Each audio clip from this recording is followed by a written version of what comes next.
The movies are also pretty smart. I remember there was some physicists who say that among time travel movies, the first Bill and Ted is actually some of the more interesting. And then the second one is basically kind of an existentialist slant with all this Seventh Seal imagery. So I don't know, if they want to continue in that tradition, they could do some interesting things with the third one. Doesn't Death say Cowabunga or something? They play Twister. It's been a while since I've seen the second one. But yeah, they do play Twister with Death instead of chess. I do love both those movies dearly. They're unrestrained, and I really appreciate that. Yeah.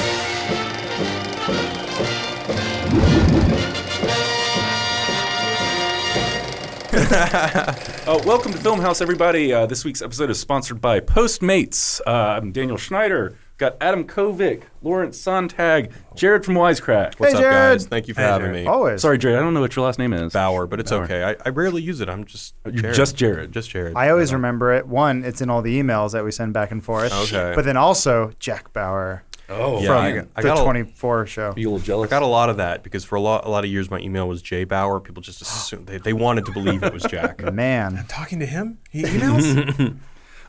Give us a little brief rundown on Wisecrack. Wisecrack is a channel that tries to focus on things from philosophy to media studies to just trying to try to celebrate critical thinking and culture analysis in as fun a way as possible. Absolutely, is a lot of fun. Since planning to do this, I've been watching a lot of Wisecrack, and I really dig it. Oh, thanks, man. I appreciate it. Thanks for doing the hard work. I watch a lot of Funhaus, and I'm always trying to, because Ryan, who used to work with us, now works here, and I'm always trying to figure out, did Ryan edit this video? Because I feel like I'm so in tune to his editing style, so that's always fun for me. Thank you for that, by the way. Yeah. Yeah. Yeah. Thanks for Ryan. He's a great fit. Yeah. Good. I thought he would be. That's awesome. Glad to hear that. It's a little different that he's no longer doing a 30-minute philosophy piece on why the Matrix Revolution sucks versus he's doing a GTA gameplay where we're talking about Ariana Grande or something. Well, I think he can definitely spread his wings and do what he does best. He seems to be having fun. I feel like he kind of got bored at Wisecrack a little bit. Oh, but. I don't know. I definitely enjoy your guys' content. It's weird to watch because I feel like we became friends, and then it's weird to watch your friends do stuff. Yeah. But your guys' stuff is just becoming more and more recommended to me. Or fuck it, let's just watch it. And Thank you, algorithm. I was literally just watching your guys' What Went Wrong with Matrix Reload and Revolutions right before this. I've seen them before, and I was like, dare you? let's watch it again. I mean, Nothing went wrong with Reloaded. A whole lot went wrong. if anything, actually no. If anything, your guys' series pointed out more reasons for me to like it in a weird way. Where I was like, wow, these movies are much smarter than I thought they were. Dude. Even since we've made those videos, I know this sounds super douchey, but my relationship to these movies is constantly changing. And every time I watch them, so for the second two movies, now that I'm okay with the fact that they're not very good movies, but they're really fun to think about. And for that reason, I like them again. Yes.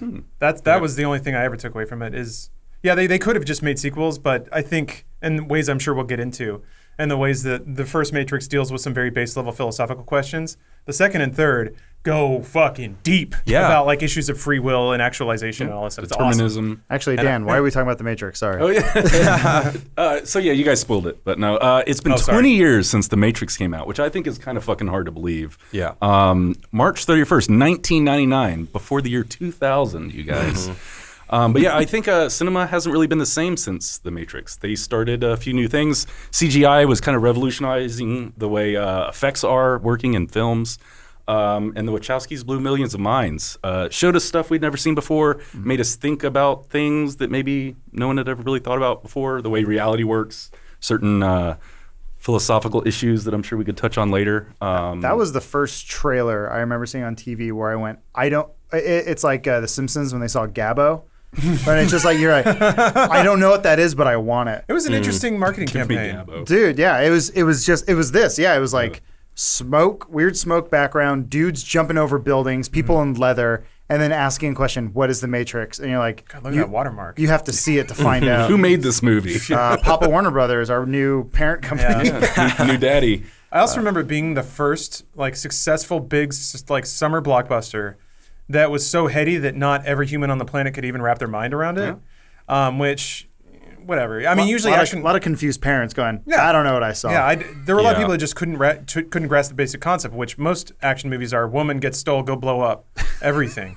So I think it's also notable for that the Wachowskis found a way to slip pretty pretty deep thoughts into an exploding movie. I have to imagine that there were at least a few people out there that had existential crises after seeing this movie. Were you one of them? Yeah, dude, this movie, I mean, It's like, what is reality? not to overplug Wisecrack, but there wouldn't be a Wisecrack if it wasn't for this movie. The whole idea of analyzing, I mean, this movie is the reason why I went to film school like Adam, is because this movie changed my life. Is like, for the first time in my life when I was 12 years old watching in the theater, I was like, wow, things may not be as they seem. Yeah. And Wake that was up, like an Jared. explosion in my head. And now it's interesting to think about this film because this whole idea of the red pill has been appropriated. Yeah, it's been stolen. I'm just saying, not exactly in particular political movements or anything, but this idea that you are being lied to, there is a veil of truth over.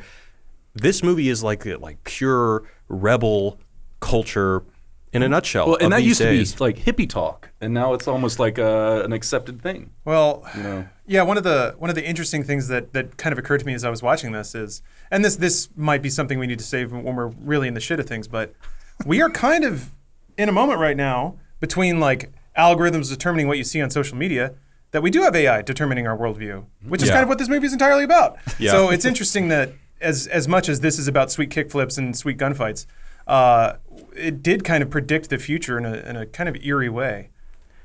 Well, I like to think of the Wachowskis as sort of a way nerdier version of Quentin Tarantino, where he's sort of a tastemaker. And I wouldn't know anything about April March had he not put it in his Grindhouse movie. But I now feel cool because I'm like, Quentin said it was cool, so now I like it. Same with them. They were into Ghost in the Shell, Neuromancer, all these Ninja things. Scroll. Yeah. But yeah, they had a pretty good beat on why certain things are cool. Sort of like how Peter Jackson knew Lord of the Rings was cool and he could make it look good. So they found a way to take all the cool stuff that they liked, latex and cool Hong Kong. Fetish is definitely Like- Yeah, and Hong Kong action movies. Big beat club music. anime. Yeah. Oh yeah, Prodigy, like pretty cool stuff, and they made it cool for 12-year-old myself and Jared.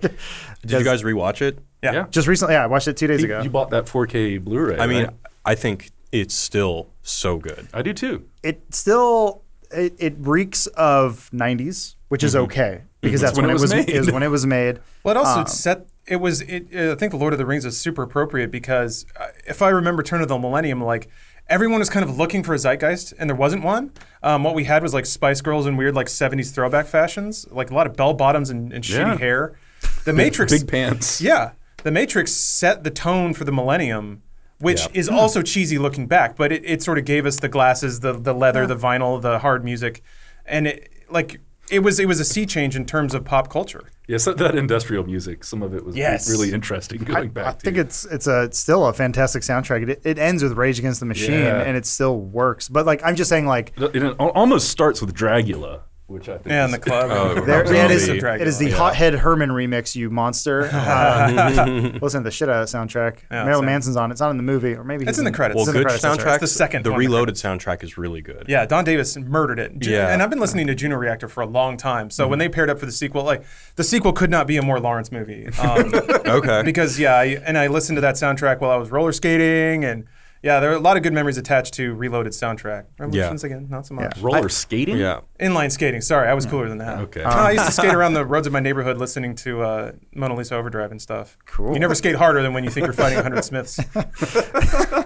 No, I was just saying that I watched the 4K version, and I noticed this with some other movies. You could really see the film grain, which some people choose not to fix. Which is, I think it's fine.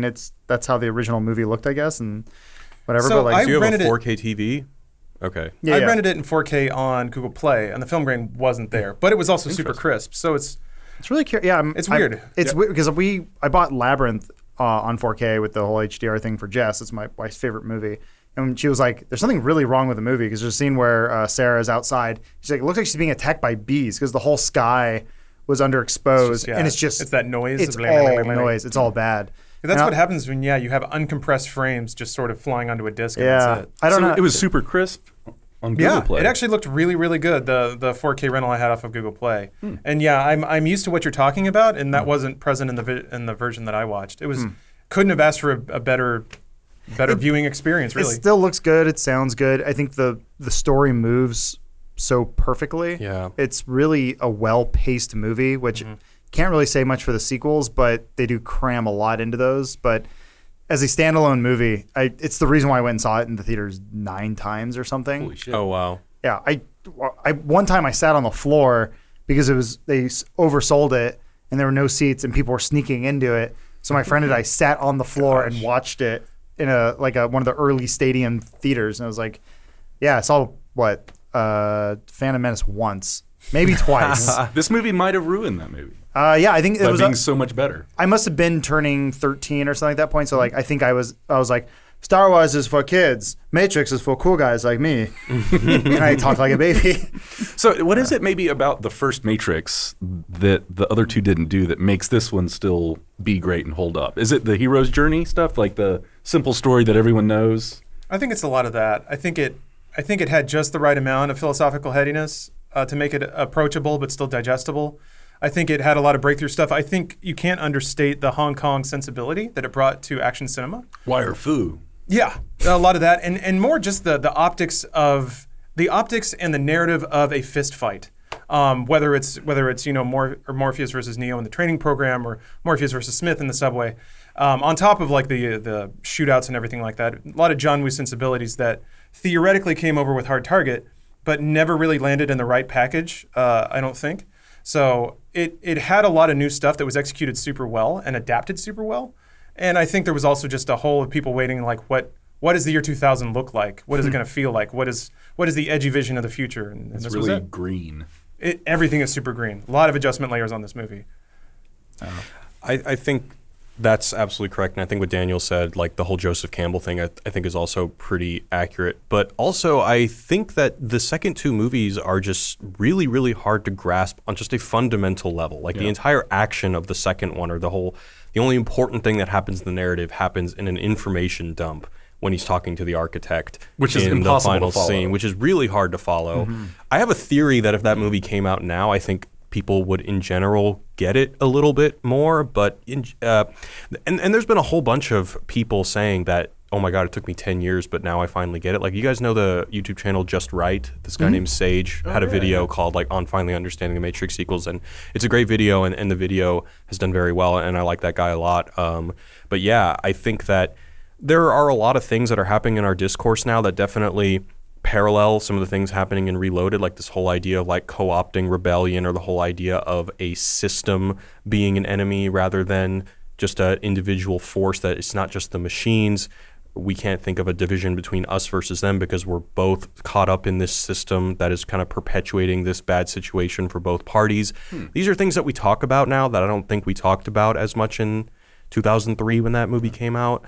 So I think really it just went over everyone's heads. And the third movie, by the way, still goes over my head. I still don't really think there's a definitive way to interpret that movie. I disagree. Okay. Really? Well, I think I think the Wachowskis even said that part of that movie is like making it up to you to interpret what it's about, which doesn't mean you've made a movie that makes sense. But I'm sorry, what were you going to say, Lawrence? Oh, just I think so. If Matrix 1 is about if it is basically Plato's parable of the cave, Exactly, yeah. and then you wake up to find truth, and then you find divinity in truth, and you become a god, you become a master of your perception. Okay, that's Matrix 1. I think Matrix 2 is like, well, even then you still don't have free will. Right. So I think Matrix 2 and 3 are about Neo discovering that he is the only person alive that has active free will, and that Agent Smith is the opposite. He is slave to his purpose, whereas Neo gets to choose his purpose. And that's why when Neo chooses not to fight and Smith absorbs him because he has to, because that's his purpose, he undoes himself because he's removed his purpose for living. But that's the weird line that Neo says, though, right? At the end. 'Cause I When he's choose- like- I choose. he says there is no choice, but then immediately goes, but I choose. You're like, well, which one is it? It's the contradiction of free will. Of like, yeah, you can never know if the choice is coming from you. But to me, that's what it meant, is like he is actually the one, because he's the only one that understands the innate contradiction of free will and can find a way to live in those parameters and find a way to be an actualized human being. So if I can restate what you said, tell me if you agree with this. So like the first one is about kind of giving you a divide, setting up a divide between the real and the unreal. And then the second one is saying that no, even the ideas that inform how you would divide real and unreal are itself informed by a system. So we're going to then disillusion you from that.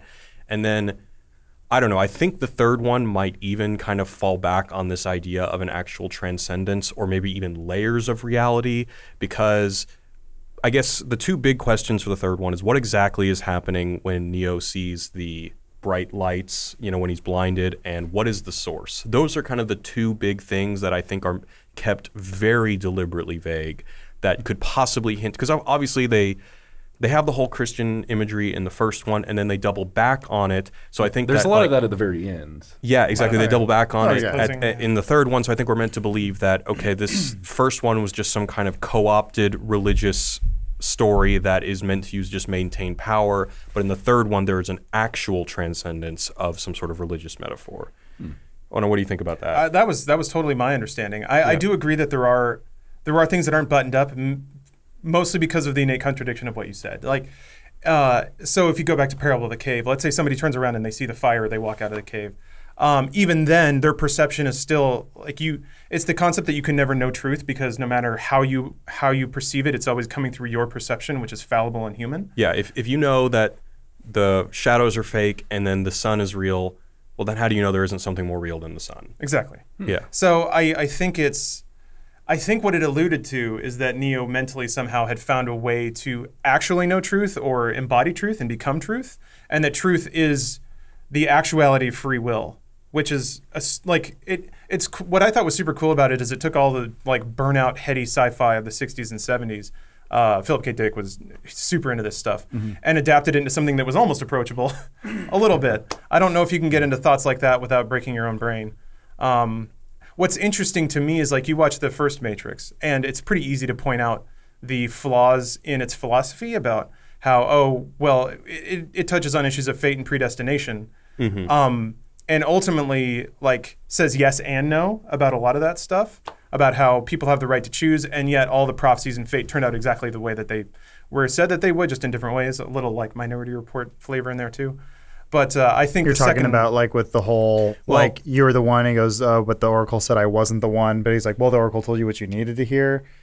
And that you might become the one in your next life, and then he literally dies and comes back. Yeah. I think essential to that is the understanding that in the first one, we never really knew what the Oracle was. In the second one, importantly, Neo comes to the Oracle and says that, oh, you must be a part of this system. And she says, bingo. But in the first one, I guess we only knew of her as Oracle, and then there's the whole parallel with the Oracle at Delphi that Socrates comes to and says, am I the smartest man alive?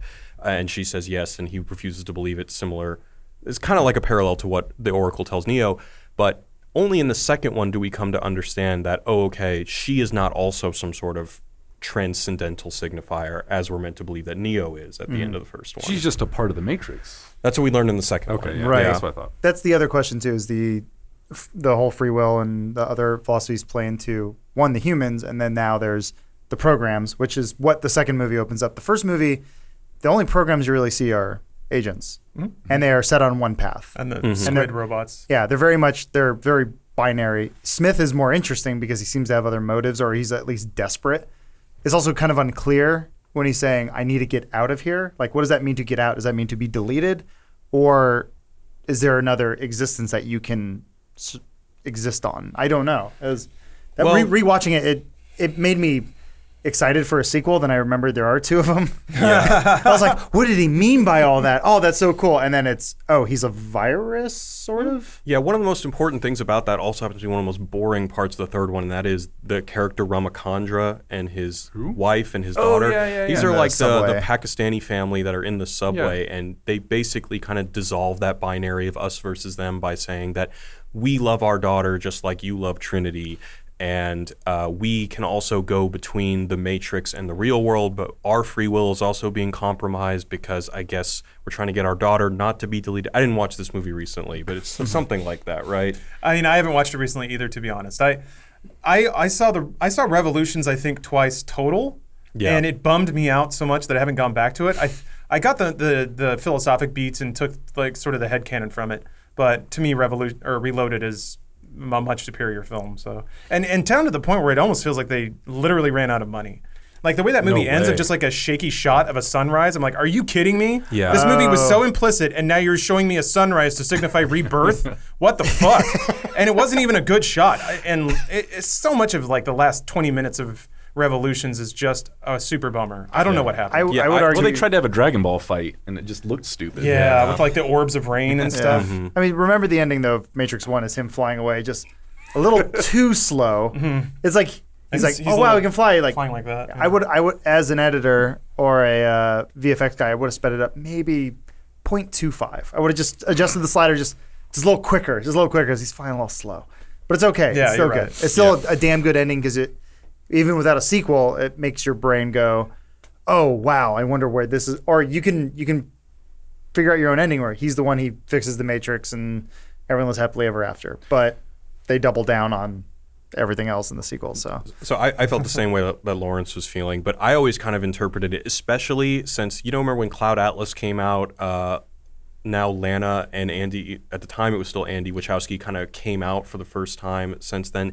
And Lana Wachowski had this whole long story, I think it was in Variety, and where she told how horrible the experience of making the second two movies were, how it was so stressful, and how she would like just be in the Australian Ocean like right before they're about to shoot and just like pray that a shark would come kill her because she was so stressed out. That's and intense. when I see how the third one seems to just drop the ball in so many ways, I just see burnout. Yeah, they just stopped caring. Maybe. Yeah. You just got to get it done. Yeah. That's kind of what it felt like. There's so much love and attention put on every shot and the timing of every edit in the first and most of the second movies, and then the third one is definitely we got to get this out the door. And now that you've said it like that, because they shot them back to back. Yeah. But the whole, so I've heard before that everyone says this. They're like, well, no, they planned on 3 the whole time. No, in this industry, you can never plan on just one of anything. Yeah. To get one movie made, these are their work before this was bound. Yeah, which is great. Which is great, but when you pitch a heady action sci-fi movie where you're trying to get Will Smith as your lead, and he says no because all you've made is Bound and I don't trust you, and they got Keanu Reeves, which also at the time wasn't really taken super seriously. This is way before John Wick. He was just surfer Speed dude. was his action. Which I love action Speed, debut. by the way. Speed's fucking awesome. It's really good, but he does some physical stuff in Speed, but Speed is a very it's more of a suspense movie. I think on paper, nothing would excite anyone about this in 1997 or whatever, and they started pre-production. Yeah. So I mean, the studios were terrified. Well, Joel they Silver drew it, right? was Joel Silver was the guy who said, "No, I'm going to take a risk on this," and he became such a rock star after it made whatever the $170 million, which for the time was huge for. An well, he was action movie that Lethal was Weapon not. before that, so he had some clout, but then this shot him into a new stratosphere, basically. And the Wachowskis were like his partners, basically moving forward with like V for Vendetta, and then what was that one? Ninja. Ninja Killer Ninja. Something like that. Wait, is it the one with Ninja Rain? Assassin? That's Ninja Assassin. That's one. They produced it. They didn't do that. Their next one was Speed Racer after V. No, I know, but but that was also like a Joel Silver, like Warner Brothers. Like, okay. The first Matrix started this whole thing, but just getting to the whole point of the studio system, the Wachowskis are very smart and they read a lot and they consume a lot of entertainment, and they were trying to translate that into a movie where the studio's also saying, well, we also need action beats. What do you need? And they're like, we have a freeway chase. Like, you got it. We'll build you a freeway. And they're probably like, oh, fuck, they're building us a freeway. Oh, my God. They literally built them a freeway. Wait, I think to get the first movie made, they did like a 600-page, almost comic book. To sell it to those studio heads. Storyboard People, the whole thing. Yeah, people couldn't picture it. Yeah, it was essentially a storyboard, but 600 pages of storyboards. Yeah, to sell the idea. There's a book, The Art of the Matrix. A lot of times they have like art books based on games and movies and stuff. It's beautiful. I really recommend picking it up if you're a Matrix Jeff fan. Darrow, I think, is one of those there, and he's crazy. I could just see that they probably, while being constrained, probably had more creative freedom with the first one, and were able to have a more concise. And a lot of times it's happy accidents, but it's like art through adversity, and they made a very cohesive film because they're like, this is our one. This is it. It's our Hail Mary. It's going to work. Throw everything at the screen. And then you look at the sequels where they go,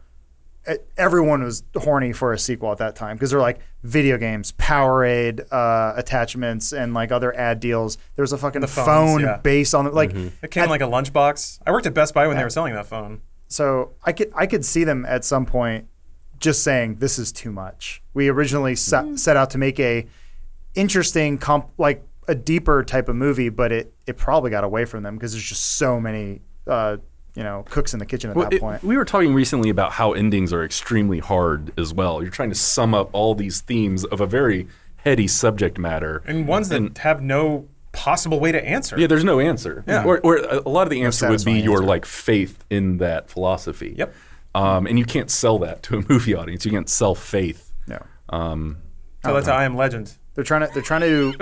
This is where I feel like they succeeded so well in the first movie. They're trying to tell an interesting story, have solid action, and kind of make it for everybody, but then also make it for really smart people.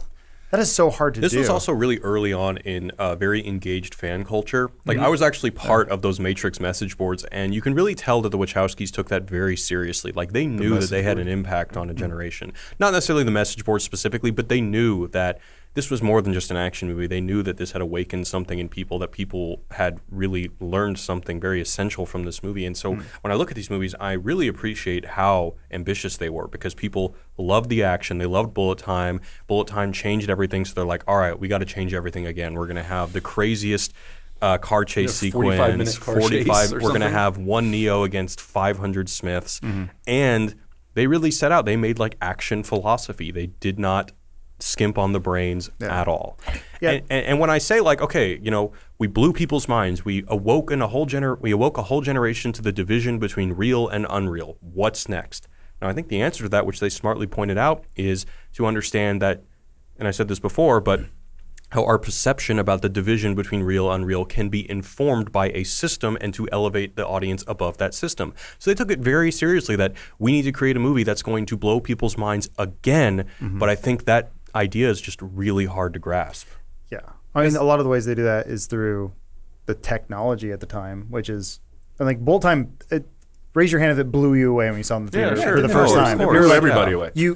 It was like seeing Toy Story for the first time or something, where you're like, I am seeing something completely new. This is blowing my mind. So I imagine the pressure was on them for Reloaded. We're like, we got to up it a bunch. And technology has now advanced in the last, it was like 3 years when they like. It was 1999 to 2003, so 4 years.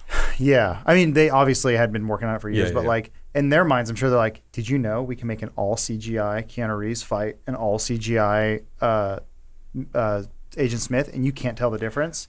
And then we saw the movie and went, I can tell the difference. I mean, the thing is, the Yeah. choreography of that fight is still gorgeous. That's awesome. It just looks like a bad video game. Even if the Rubbermen, like and again, the sensibilities they have about visual storytelling in combat is so incredible. Yeah. And I think like that's a sensibility that even pervades in Speed Racer, how you can have 20 cartoon cars flying and spinning around a track, and you know where you are all the time. It's just amazing. To Jared's point, though, in the Wisecrack video, he made an excellent point, especially with Reloaded, is the action does not drive the story.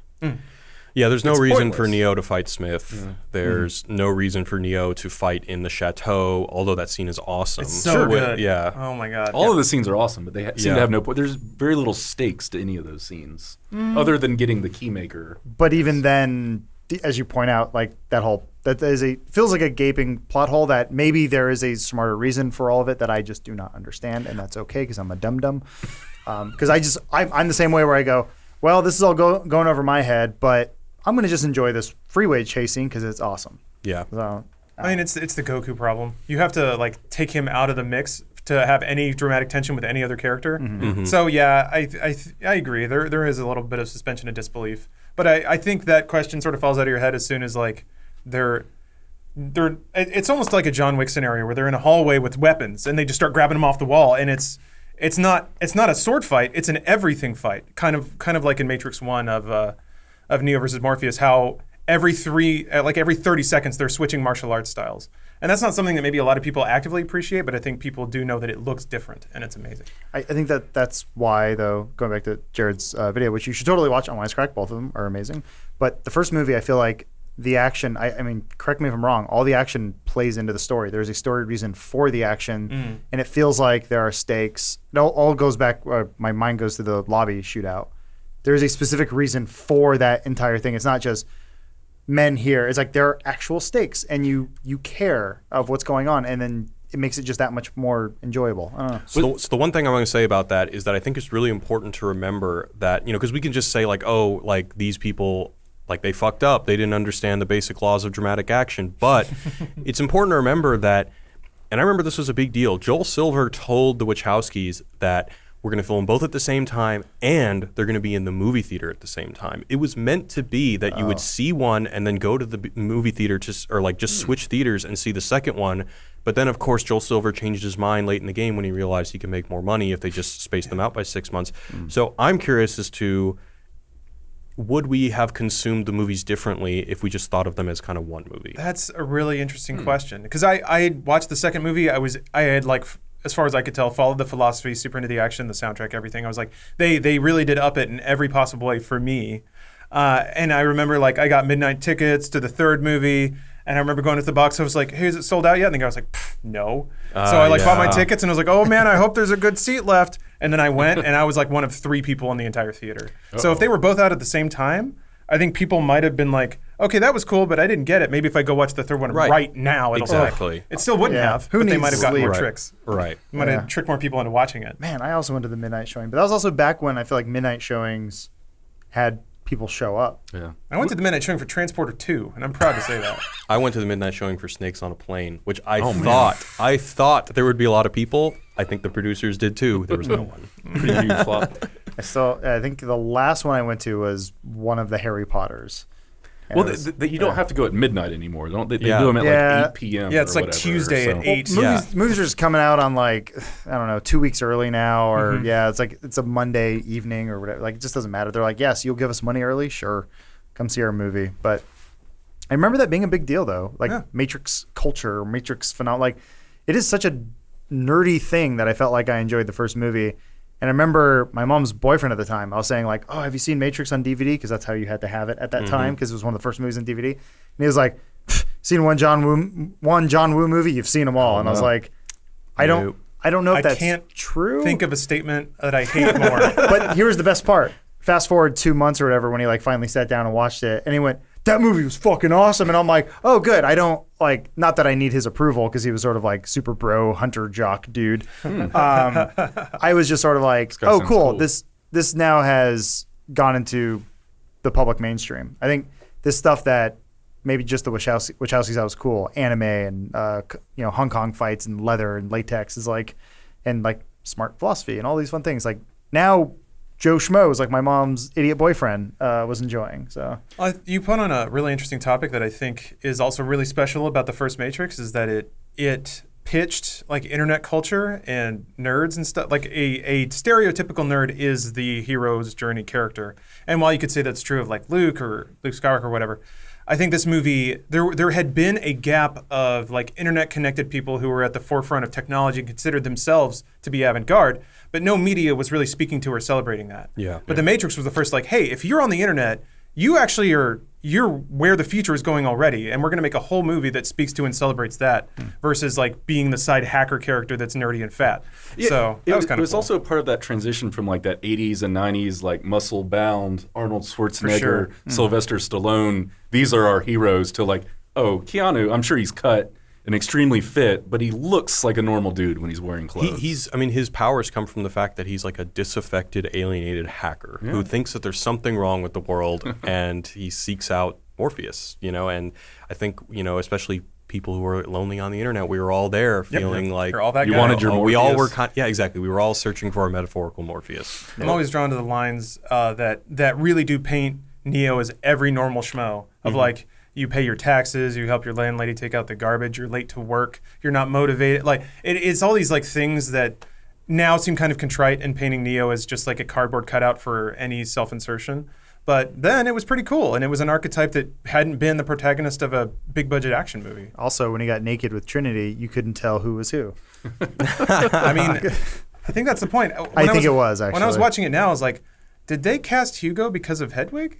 And because of their interest in that the Wachowski? Oh. I mean, because like Harry Potter's whatever. I grew up in a bird? small town. I never saw that movie, but going back, I'm like, maybe they were into that culture, and that's why they knew that. And then there's also like, there's like rave scenes and stuff, and lines in the first movie like to deny your impulses is to deny what makes you human. I think they were kind of going down the track of like, being human is weird, and you should be authentic to that, and not try to fit into a society or fit into a definition that doesn't fit you. Well, that was like the character switch, right?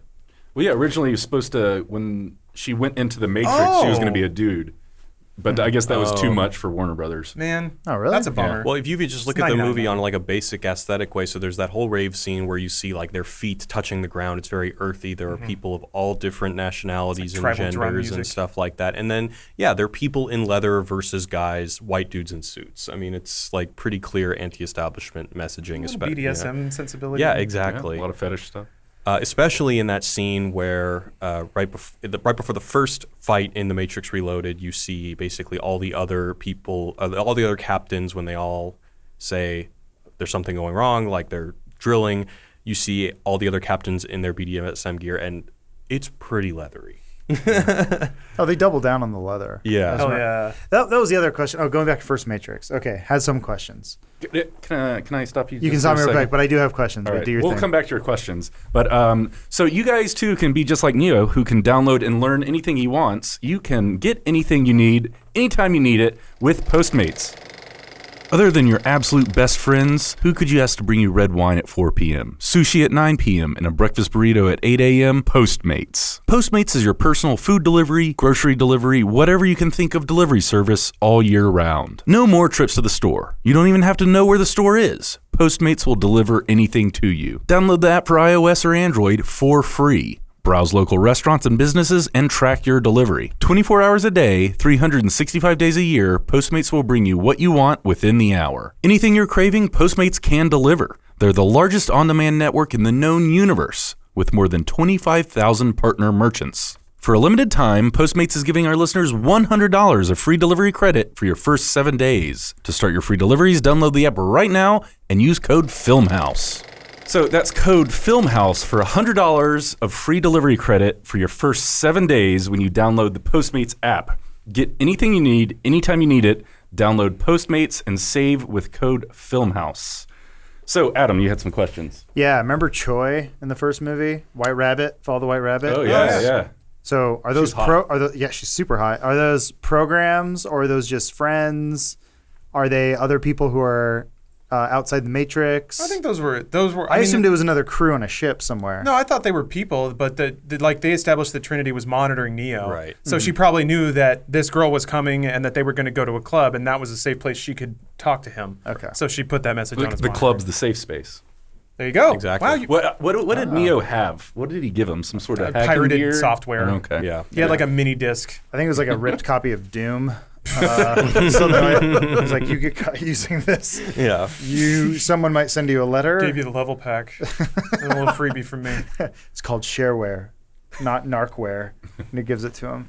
So, Also, mini discs. They're mini discs. Yeah, It's the best. I also remembering that shot of him at work where he's just got his hands on the desk and he's just staring at a blank monitor. Mm-hmm. There's just like little touches that I really like resonated a lot more when I rewatched it recently. Well, they also his boss sort of looks like Agent Smith. Yeah. calls him Kinda- Mr. Anderson. Kind of talks Yeah. the same Yeah. way. Mm-hmm. I thought that's sort of what makes the first Matrix so good. It's just a perfect loop that they have these little things in it. They set up an antagonist and they do that thing where in the very beginning he's a weak nothing and Smith has all the cards, and then by the end he bests him, and it's such a perfect story. Yeah. Like it ended the way it needed to end. Yeah. So, 100%. I still love it. So much like on the Nebuchadnezzar, there's a mole in your organization. I got a few tidbits from Ryan, who's our Got all Joey sorts of- Pants. oh man! All right, let's hear it. I got tons of dirt on him, so you better yeah? be careful. And I was just say, he said you once broke up with a girl because she didn't like the Oh, Matrix. he's so full of shit. I mean, that's still a good call though. It wasn't even the Matrix. So, but, I mean, there's some basically like you break up with a girl, it's sad. You're around with your friends and you joke a lot, and it was actually 3 movies that she didn't like, and I was just like, God damn! And they were Risky Business, Heat, Oh. and Old Boy.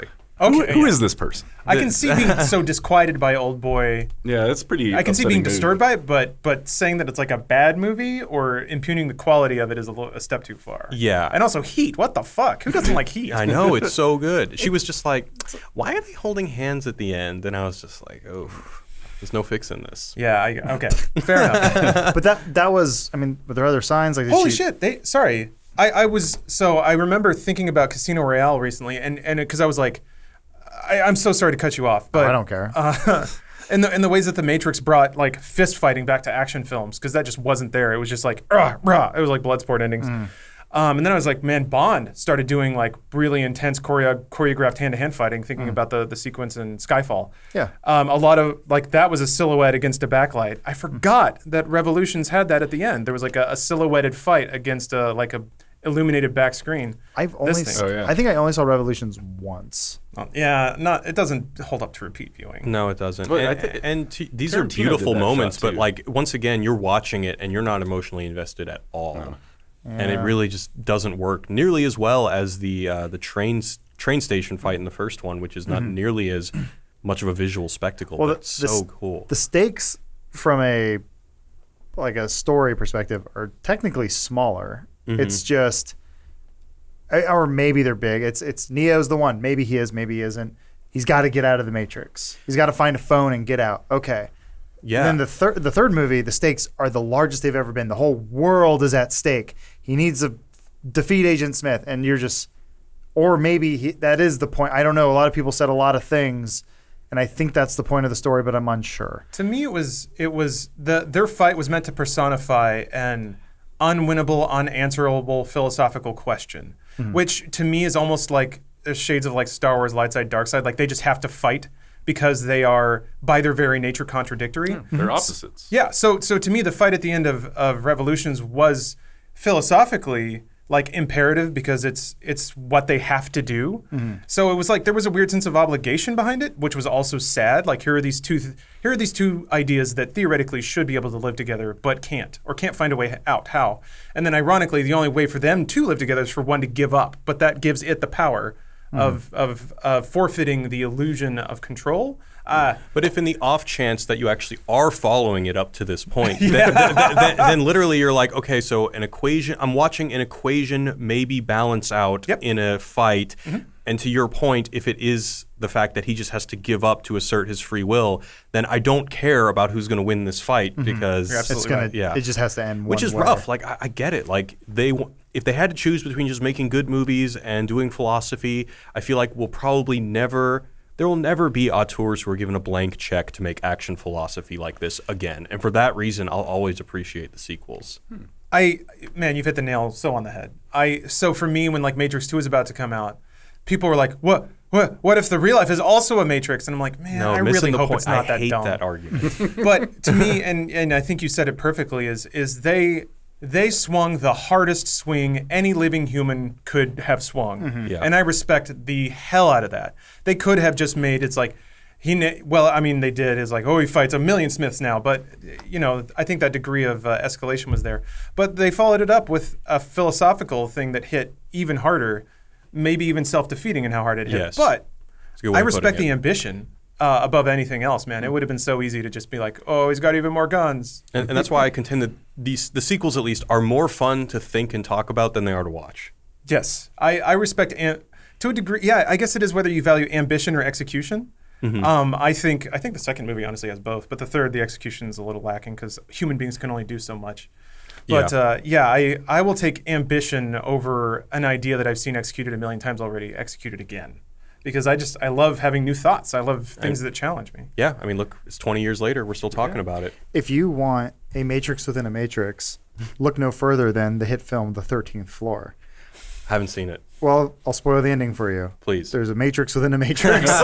Because there's a part where the main dude finds out that, his simulation is in a simulation or something. Or like in his simulation, he's going into a simulation, but then he finds out that the real life he thinks he is in is a simulation. And then he wakes up and what he assumes is the future, maybe, but it might be a simulation. There's like a Rick and Morty episode about that. Yeah. Inception. Yeah. Existence. Yeah. There was because I know there's a lot of like comparisons because there's like Dark City. I know that's another one people compare to the Matrix. Well, it came out right before it and failed. They even used a bunch of the sets. Oh, really? Well, that really? makes a lot of sense. Wow. Interesting. Yeah, the Matrix's vision of like nighttime urban areas is interesting, and now that I think about it, is nearly identical to Dark City. I think a lot of that first chase scene where Trinity is running back to the phone is from Dark City sets.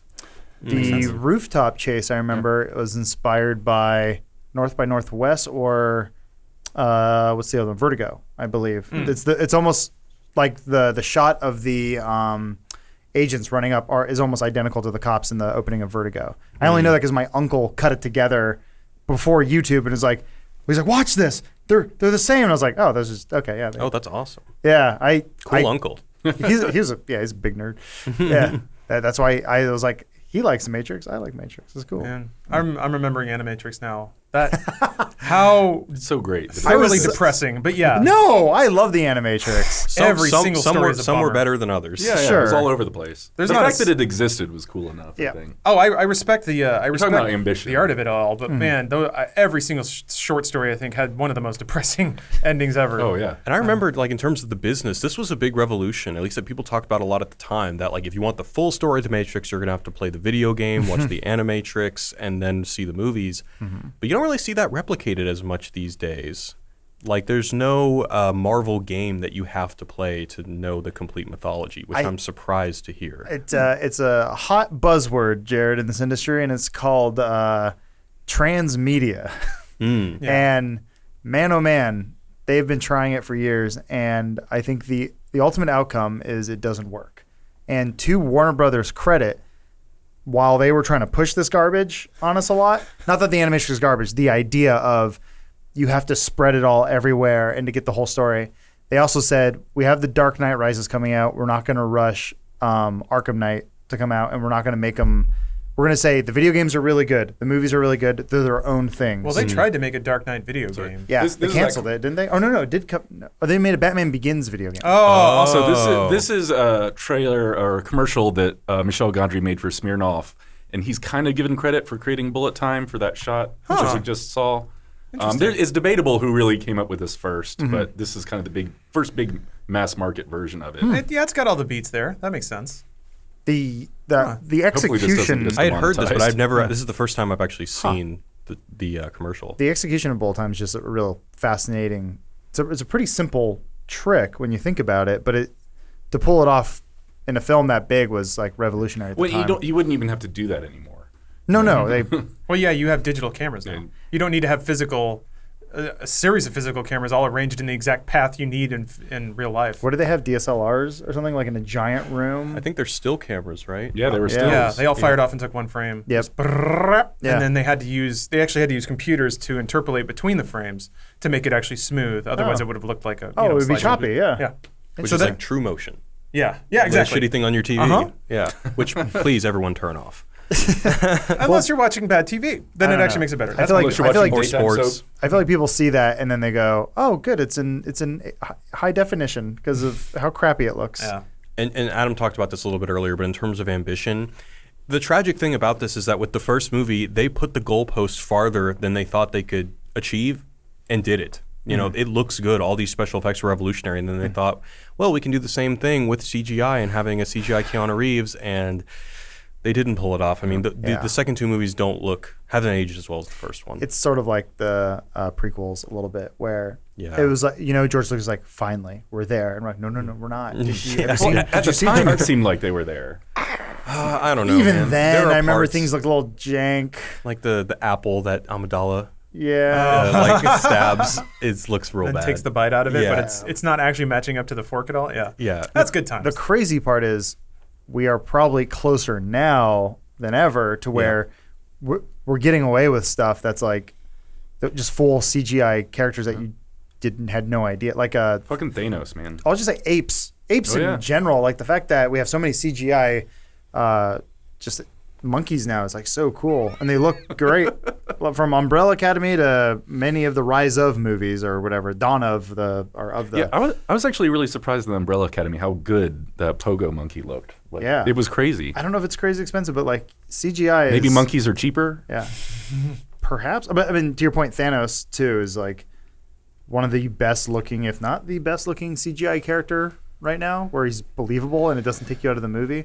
Whereas rubber face Keanu. What about Young Fury? me- Yeah, that stuff was good. That's Yeah. really The impressive. That stuff's I never scary. once was like, "Ooh, that was weird."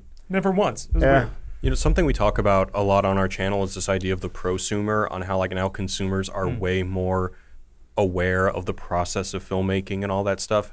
And I'm wondering if just the idea of CGI, no matter how good it looks, I feel like we're entering this stage where no matter what you show us, it's not going to be impressive.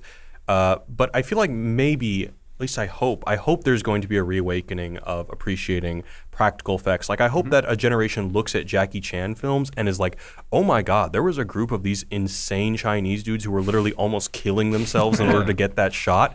Like I feel like that a level of awareness when watching a movie that I think is pretty unique to this generation, I think will allow older movies like that to have this whole new relevance.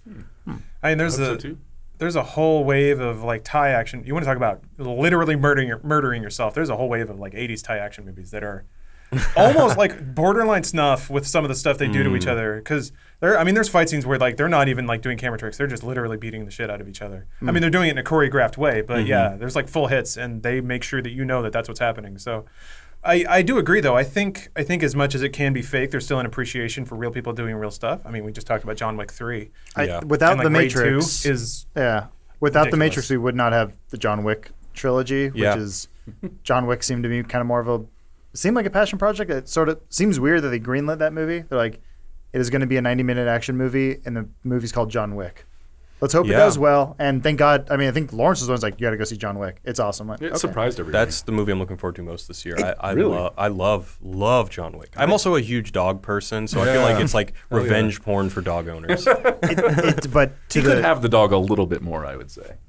I think the third one is there's more dogs in the trailer. Okay. to the that's right. Jackie Chan point, though, I feel like the people making the John Wick movies, who are all ex-Matrix employees, Yeah. they're like all the stunt They're all guys, stunt dudes. who used to work with Keanu Reeves, who's been like super awesome to those people back. He gave him a bunch of his money, when he got his like Matrix bonus, but like they seem to really care about how well the action is perceived and that you can actually see what's happening. We're a long, far away, I hope, from Batman Begins and Bourne Supremacy, where the camera is up their asshole while they're punching each other. Like, I think that was impressive. I can't tell. Yeah, that's why it's two of my favorite actors is Keanu Reeves and Tom Cruise, because they are so dedicated to making action cinema still following in its original tradition. Which seems so rare for someone like a pampered, billionaire actor. I know, but he is the real deal.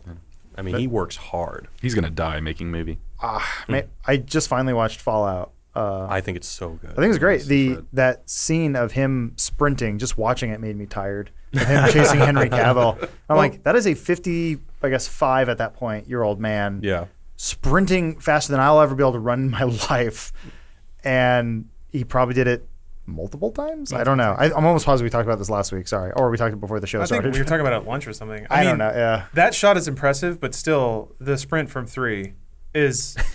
I get chills thinking about that still. When he gets thrown by a rocket and hits a car. That thing. Oh no! That's the bridge shootout. No, later he gets knocked out. He wakes up in like Beijing, and he's just like running through the city to catch up to his wife.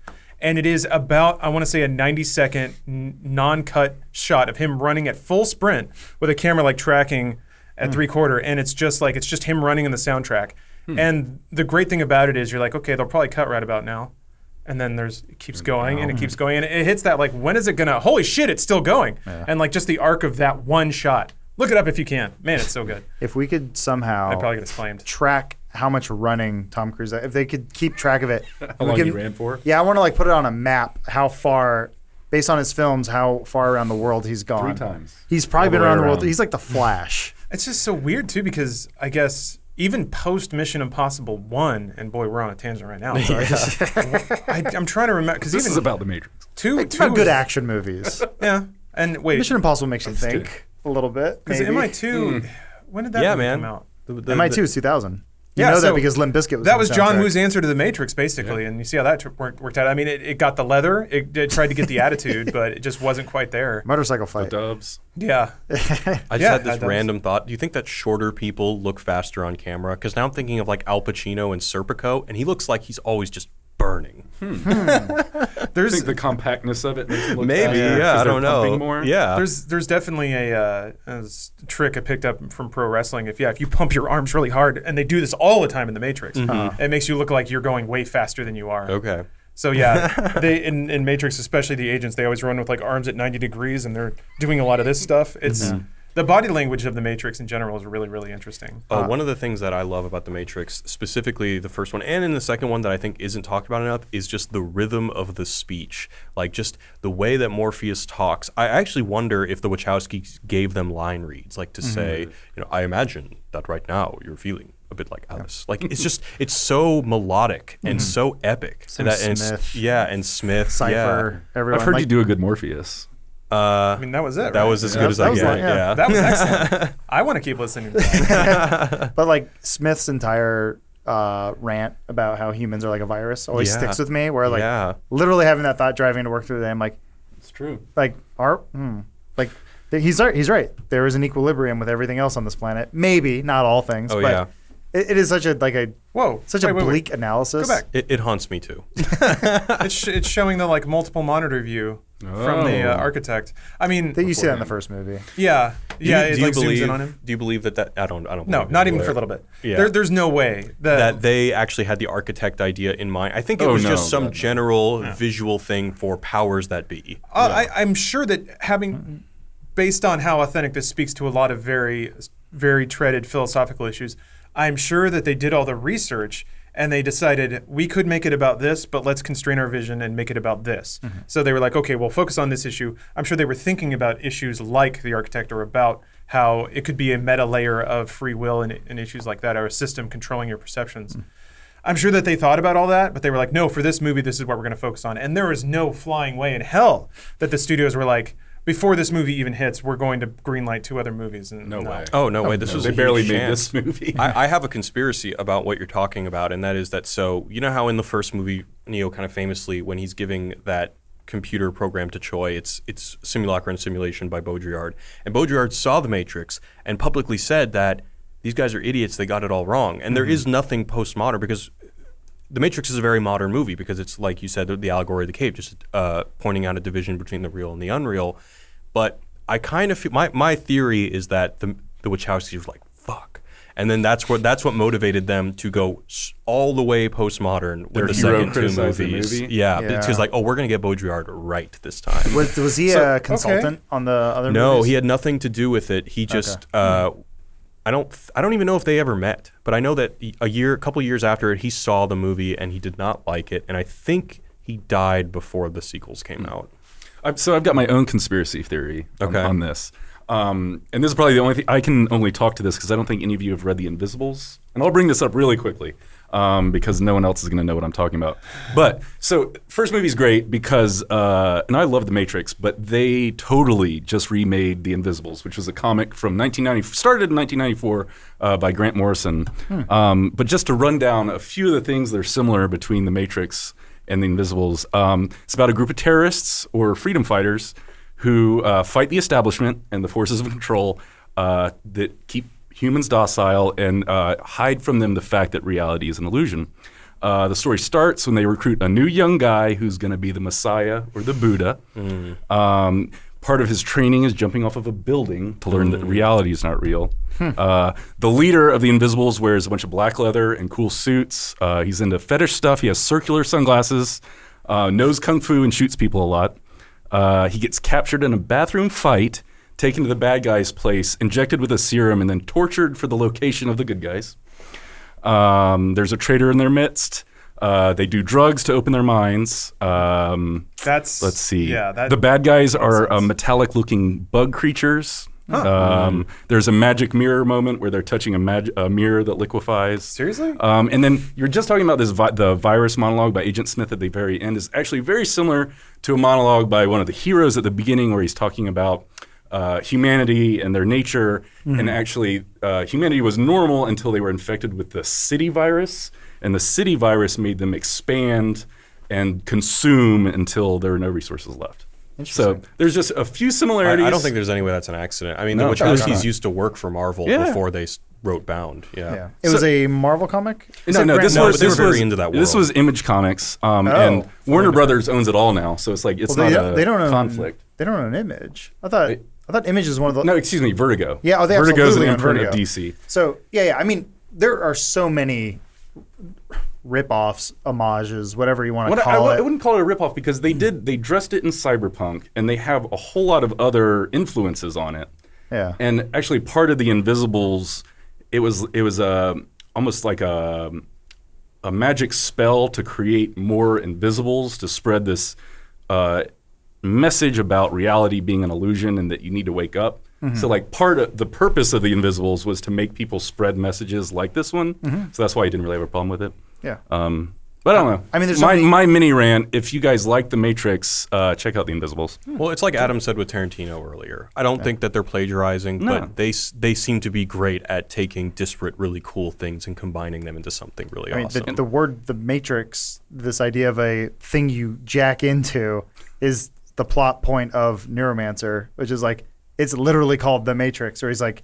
In the first page, like, I need to get back to the Matrix. Like, And he does it by submersing his perceptions in a virtual reality. Yeah, he like has to put in an IV and then like jack his brain into the internet. Wow. So yeah, that concept has also literally been around. Yeah, I was actually really curious about that when it's like, holy shit, they're calling the virtual world the Matrix. It wasn't Neil Stephenson. It's the other guy. Oh, I get it mixed up. William Gibson. William Gibson. Yeah, did William Gibson go pay up? Or was he just like being cool and Canadian about it? And it's like, whatever, man. There was a lawsuit. I don't know if it was that one though. Somebody did try to sue them for stealing. I think a lot of people did. Yeah. There's some lady that was famous for it, but she had a really lame script essentially that she claimed lots of like the Terminator also ripped her off. I think she was just a crazy person. She's like also she wrote it afterwards. So something this movie did that the Invisibles didn't do was they had that metaphor of the Matrix that I think is a lot easier for people to understand. It's like reality isn't real, or your perception of reality isn't real, and they had that metaphor of a machine simulation that I think nails that.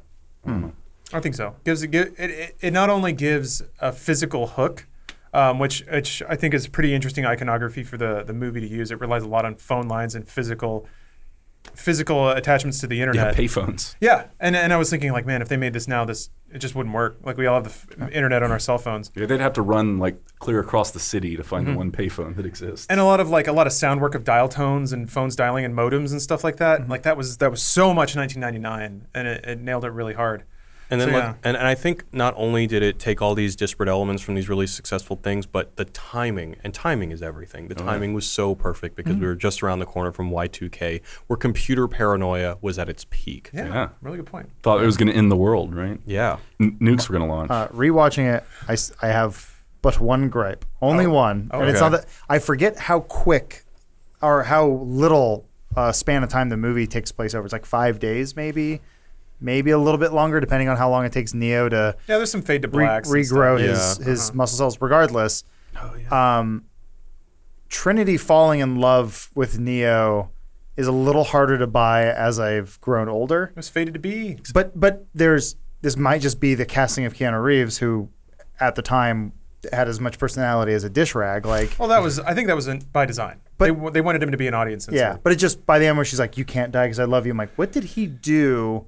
Or say he had about 4 lines in the entire movie. Well, welcome to nerd fantasy, man. That's also 95% of Hollywood films. I agree with Lawrence that it functions that way. I'm not entirely sure that that's what they were going for with Keanu Reeves as just kind of the person you project on. Simply because I know that they were going for Will Smith, and Will Smith would not have been that. God, you're right. Yeah. Maybe they would have directed him to try to be a little more. And then Morpheus was supposed to be Val Kilmer. Yeah. I also think that the general idea of Morpheus being a black dude works a lot better than it being Val Kilmer as a white dude, because there's the whole thing with like in Zion, like there are mostly like ethnic minorities, and this whole idea of awakening yourself from like oppressive structures, I think just works better when like it's a black guy in leather. Yeah. Well, it's also like that is also the an coolest archetype glasses unto ever itself. I'm sorry, say again? That is also an archetype unto itself, or a trope of the black teacher.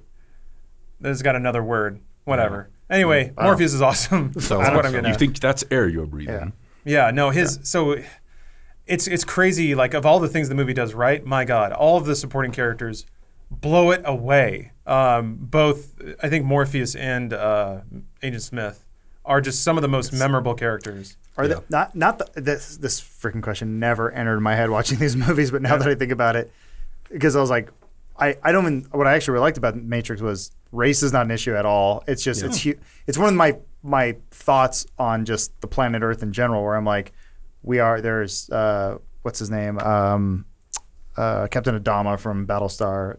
Edward James Olmos gave wonderful speech at the UN one year where he said there is no black race, there's no white race, there's no Chinese race, there's no Mexican race. It's only one race, and it's the human race. And I was like, oh wow, that really that resonated with me. Or I was I totally agree. Yeah. I'm definitely projecting. I think there are ways to read the film like that. Oh, sure, but sure. Yeah. But what I liked about The Matrix was it was humanity banding together against an outside threat that was outside. It was a race of robots, which, to be fair, the humans, according to the Animatrix, we really fucked ourselves over. Yeah. We did it to ourselves, which is Robot rights, man. Who are the good guys, who are the bad guys? Regardless, just now realizing the agents are only white people. Yeah, they're white dudes in suits with they are all the man. uniform haircuts. They're supposed to look like government.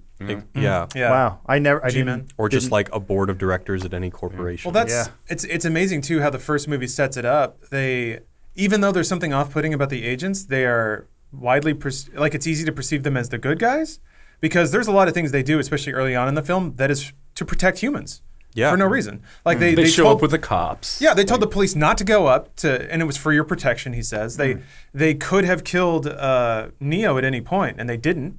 They were just they put a tracker in him or whatever, but they kept trying to convince him please stop pursuing this for your own good. And to a degree, they were right. So while they are also agents of to try to bed down any unrest, they also are trying to keep people happy and alive. Yeah, I mean, the humans ruined their own planet, and they essentially built them a new reality for them to inhabit. I mean, that's pretty decent. They didn't. They could have just harvested their energy without there being a Matrix. They could have just drugged them into oblivion. But no, they gave them a world to inhabit. They even gave them a paradise.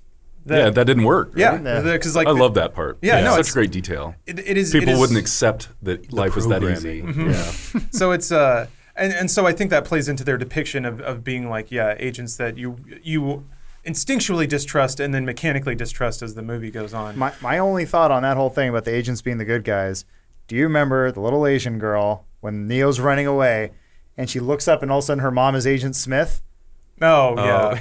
I'm almost positive that mom's dead now. I know. Because they basically just warp into different people's bodies. They never show them leaving a body. No, unless it's dead. Unless they die. Yeah, so the helicopter pilot. Yeah, no, there's corpses all around. Yeah, they are murdering people. Yeah, because they have to. There's one line they explain it away. But they never show what happens when they leave a person and just jump from a different body. Do they just go, oh wow, I'm all good? I have no memory. Just wake up. There was a thing. I mean, that's why they're terrorists, but some people would call them freedom fighters. Yeah, the same thing they explore in V for Vendetta. Same thing in Wanted, actually. The same thing in the American Revolution.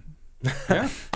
There was very briefly. There was leading up to Reloaded. I mean, I was obsessed. I was counting the days and stuff. I probably watched the trailer for The Matrix Reloaded too many times. But the whatisthematrix.com was basically the hub of all of the announcements about what the new films would be. And for a while, they had these short stories written by Neil Gaiman, wrote one of them. A bunch of other really revered writers wrote these short stories that took place in the Matrix universe, and some of them were so good. And I was always expecting there to be some sort of Matrix extended universe with novels and stuff like that, how you have now for Halo and Star Wars and all that stuff. They could be comics. Yeah, it never really happened, and I was surprised. And I think it really is because these sequels left a really bad taste in people's mouth. Interesting. Well, I know that was 2 years ago, maybe even 5 years ago. They said they were going to do a Matrix reboot at some point. They're still talking about it. Yeah, there's there's still a debate whether or whispers not of it's that. a reboot or not. I don't know. I think it's there was a time for these movies, and it passed, and it happened, and it's I think it's best to work on something new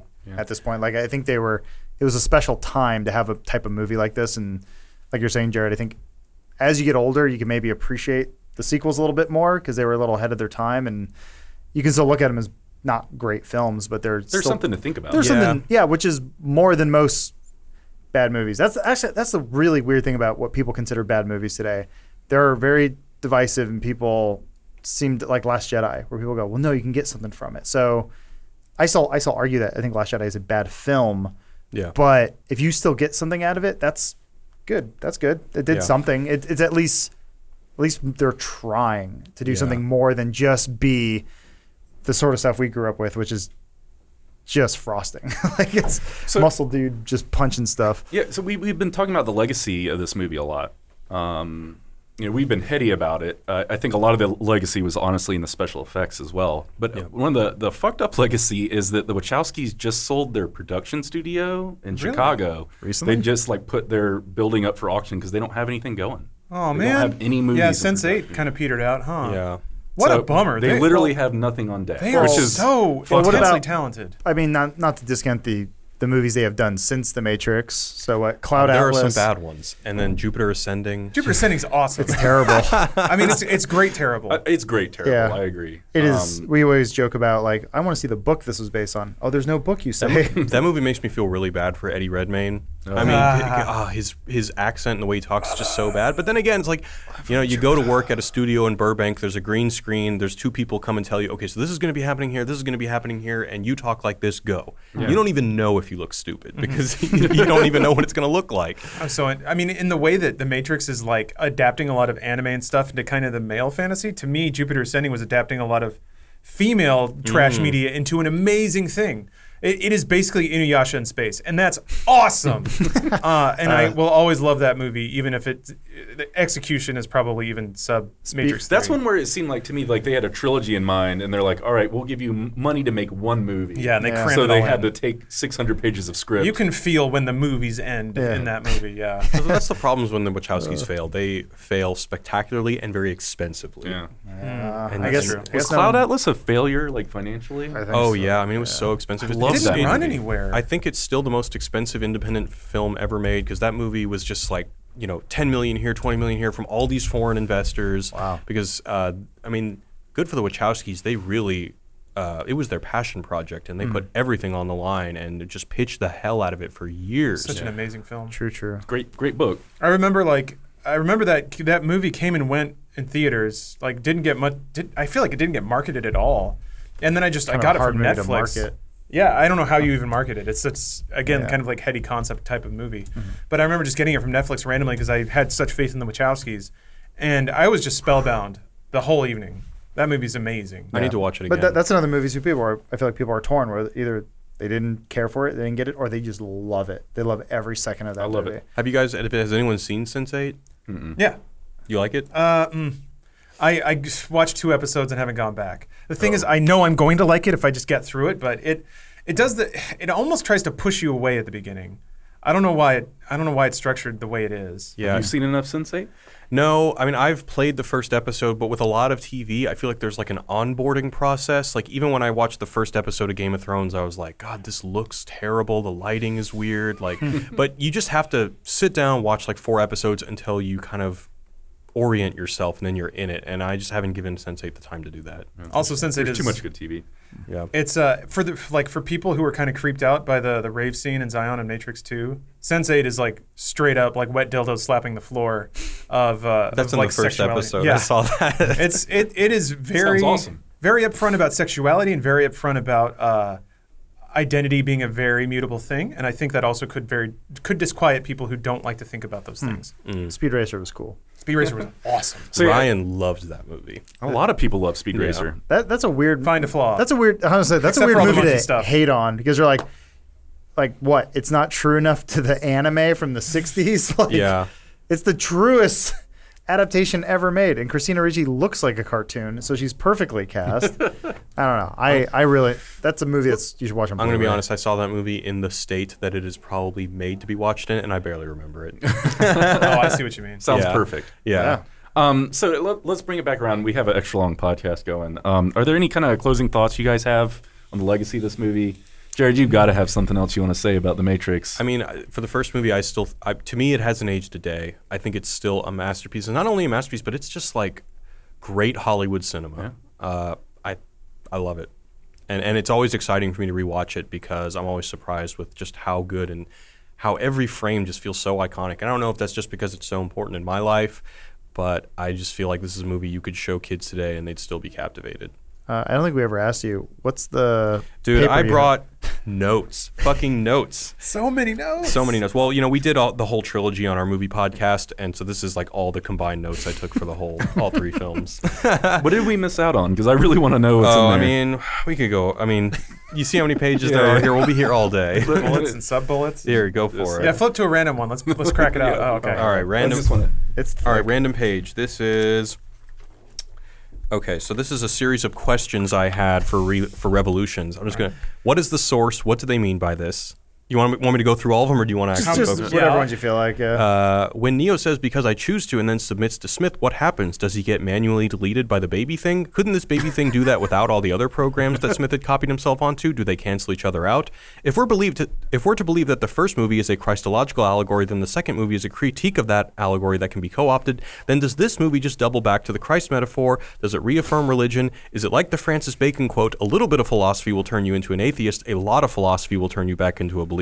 So this is like more of all these things. I mean, now that the Wachowskis have closed their offices down and not really doing much, have you tried to arrange an interview or something maybe? Oh, that would be a dream. I haven't. I honestly thought it even entered my mind until you said something. Let's make it happen, Adam. I'm an idea guy. Dream maker. Yeah.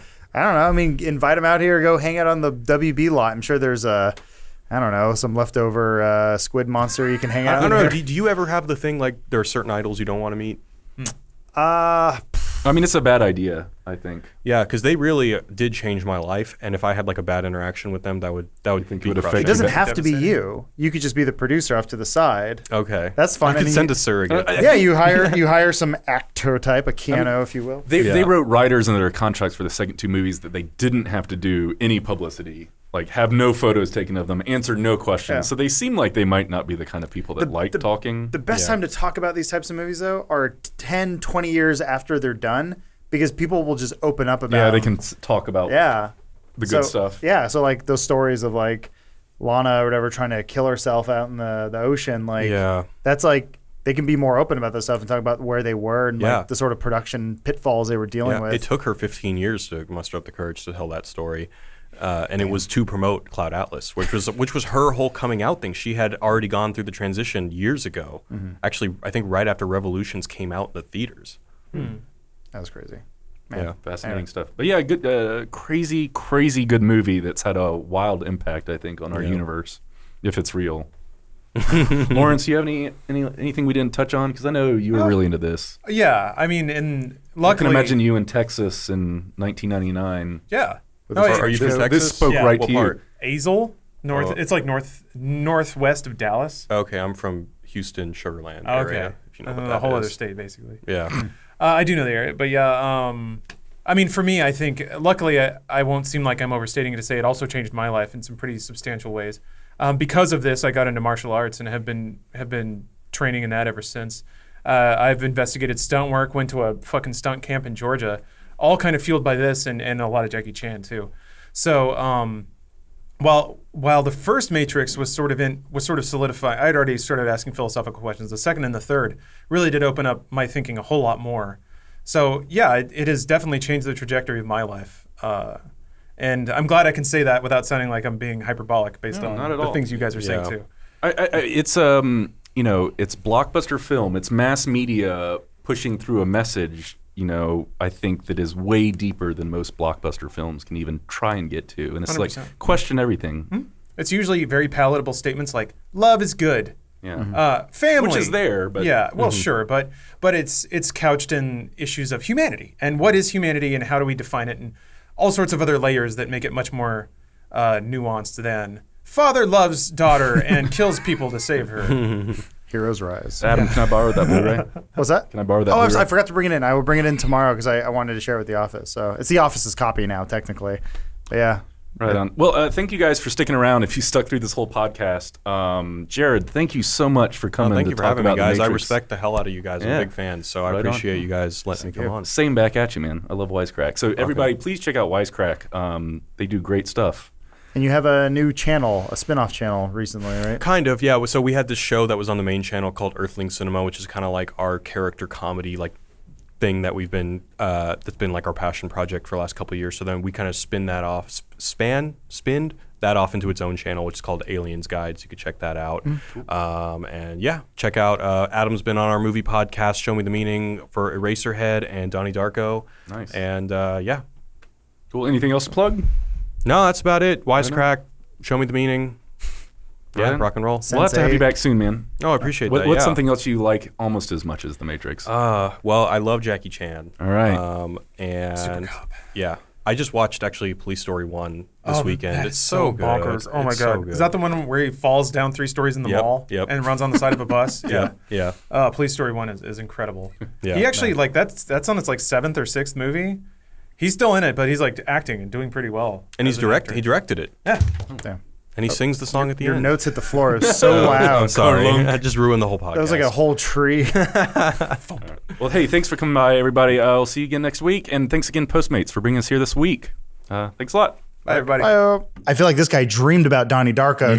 He tried to rewrite it, but as he was writing it, like Sebastian from the Neverending Story Part 2, the memories were fading. And he's just, we're almost there. And just as it kept going further and further, it got away from just being basically a remake of what I assume this kind of was. Yeah. At some point. I mean, it's tough. Like if you have a director